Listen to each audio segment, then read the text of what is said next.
এমন সন্তানরে বুকের মধ্যে চাইপে ধরে, সন্তানরে জড়ায় ধরলে সন্তানের কান্না এক সময় বন্ধ হয়ে যায়। মুহাম্মদুর রাসূলুল্লাহ সাল্লাল্লাহু আলাইহি ওয়াসাল্লাম খেজুর গাছটাকে বুকের ভিতরে এভাবে নিয়ে জড়ায় ধরে রাখছে। ততক্ষণ পর্যন্ত আল্লাহর নবী খেজুর গাছকে বুক থেকে সরায় নাই, যতক্ষণ পর্যন্ত খেজুর গাছের কান্না বন্ধ না হয়েছে।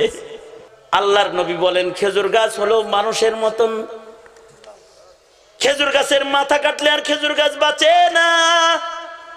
কিন্তু আল্লাহর রাসূল মারা খেজুর গাছ এটাকে বুকের ভেতরে জড়ায় ধরে বলে, এই খেজুর গাছ, আমি দোয়া করব তুই আবার খেজুর দিবি, জীবিত হবি, কিয়ামত পর্যন্ত থাকবি। আল্লাহু আকবার, জোরে করে বলেন।